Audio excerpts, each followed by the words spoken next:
दोस्तों, आपका स्वागत है हमारे YouTube चैनल पर।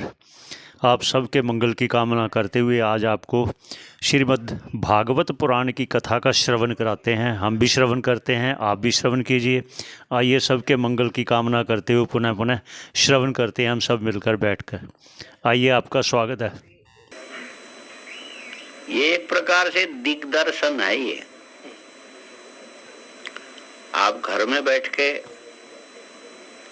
भागवत का अनुशीलन करना हो तो ये 7 दिन में 7-8 दिन में लगभग 6 घंटा प्रतिदिन, 3 घंटे शाम, 3 घंटे सुबह। तो व्याख्यान में तो फिर पूरा होना कल्पना से परे की चीज है। हाँ, दिग्दर्शन हो जाता है। अब ये समझ लीजिए, रुक्मिणी विवाह कल आपको करना जरूरी था, इसलिए कर लिया, नहीं तो बेचारी रह जाती। वो भी ठीक नहीं है। और रास पंचाध्याय के अंदर बड़े महत्वपूर्ण कई प्रसंग हैं जो छूट गया है, समझ लो। भगवान श्री कृष्ण और बलराम मथुरा गए, अक्रूर जी निमंत्रण देने गए, कंस ने अपना रथ भेजा,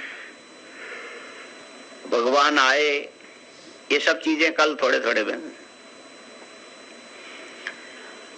कंस वध के पश्चात कंस की 2 पत्नियां अस्ति और प्राप्ति जरासंध की पुत्रियां थी। तो कंस के निधन के बाद, मुक्ति के बाद जो कुछ रोना होता है किया उन्होंने। राजयोषिताश्वास्य भगवान लोक भावना 44वां यामाहुर्लौकिकीं संस्थां हतानां समकारयत्। जब कंस की पत्नियां रोने लगी, विलाप करने लगी, तो भगवान को क्या करना चाहिए उस समय? मारा तो भगवान नहीं था, वो भी चले गए हुए। कंस के मृत शरीर के पास में बैठ करके लौकिकी गति, लोक व्यवहार अलग है, परमार्थ अलग है, और बैठ के सिर पीट पीट के रोने लगे।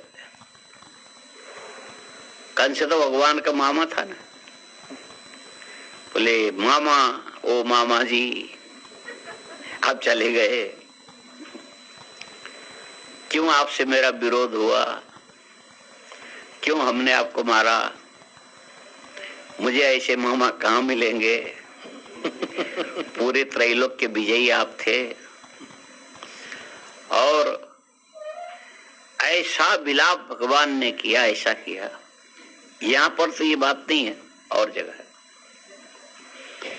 तो ये जो कंस की पत्नियां देख करके हंसने लगी भगवान के विलाप को देख के,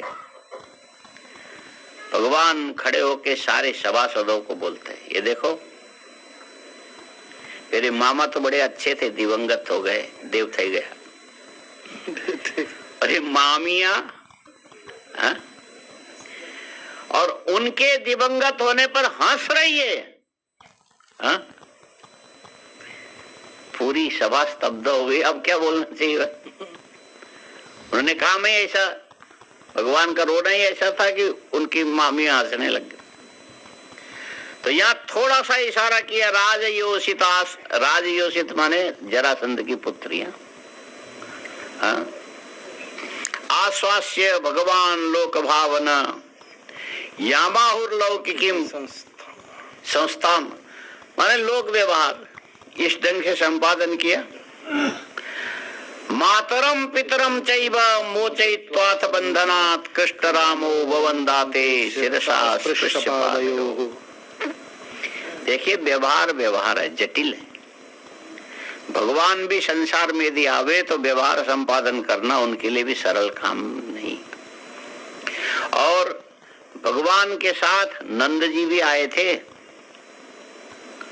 उनके सखा भी थे, ग्वाल बाल भी थे, और कंस के वध के बाद उसी सभा में देवकी वसुदेव को भी कारा माने हथकड़ी बेड़ी लगा के सभा में रखा था। किसने? कंस ने। और भगवान ने सबसे पहले देवकी वसुदेव को बंधन मुक्त किया, और नंद जी देख रहे, और बंधन मुक्त करके भगवान बोलते, पितरो उपलब्धार्थो विदित्वा पुरुषोत्तम मां भूदिति निजाम मायाम तथा न जनमोहिनी।